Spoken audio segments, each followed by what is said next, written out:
আসসালামু আলাইকুম, জুম্মা মোবারক।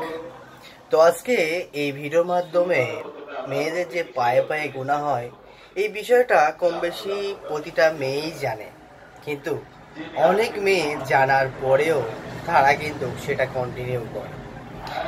তো আজকে জুম্মার দিন, পবিত্র জুম্মার দিন। জুম্মার দিন আসলেই না কিছু না কিছু ইসলাম শরিয়াতের ভিডিও বানাতে খুব ইচ্ছা করে।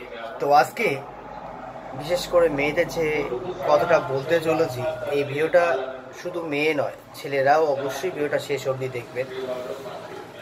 মেয়েদের পায়ে পায়ে গোনার একটা ছোট্ট উদাহরণ দিচ্ছি। ছোট্ট উদাহরণ, উদাহরণ তো প্রচুর আছে। ছোট্ট একটা উদাহরণ ছেলে এবং মেয়ে দুজনকেই বলছি, তাহলে বিষয়টা ক্লিয়ার হয়ে যাবে। সাপোজ একটা ছেলে যদি একটা মেয়ের দিকে একবার ছেড়ে দুবার তাকায়, তাহলে একটা গুনাহ তার আমলনামায় লেখা হবে। কিন্তু একটা মেয়ে যদি বেপর্দায়, যদি মাথার চুলটা দেখা যায়, সেই মেয়েটা যদি রাস্তায় বার হয় আর সেই মেয়েটাকে যদি 1000 ছেলে দেখে, 1000 ছেলে যদি দেখে, তাহলে তার 1000 গুণা তার আমলনামায় লেখা হবে। তো আশা করি ছোট্ট একটা উদাহরণে কম বেশি সবাই বুঝতে পেরেছে যে ছেলেদের থেকে মেয়েদের কত গুণা হয়।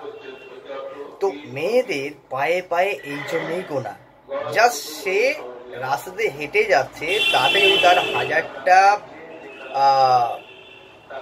ছেলে যদি দেখে, তাতে যদি তার এতটা গোনা হয়, তাহলে সে আরো বিভিন্ন সে গোনা কিন্তু সে করে, যে গোনাগুলোর মানে সীমা সংখ্যা নেই, পাহাড় পরিমাণে গোনা। এই জন্যেই 1000-এর মধ্যে 999% মেয়েরা কিন্তু দোজখে যাবে, তার এই একটাই কারণ। ঠিক আছে, আর একটা বিশেষ কারণ আছে, যে কারণটা আমি নেক্সট ভিডিওতে বলবো। ঠিক আছে, কারণ দোকানে আছি, কাস্টমার চলে আসছে। ওকে, তো দেখা হবে নেক্সট ভিডিওতে। সবাই ভালো থাকবেন, সুস্থ থাকবেন, নিজের খেয়াল রাখবেন, নিজের ফ্যামিলি খেয়াল রাখবেন। আল্লাহ হাফেজ।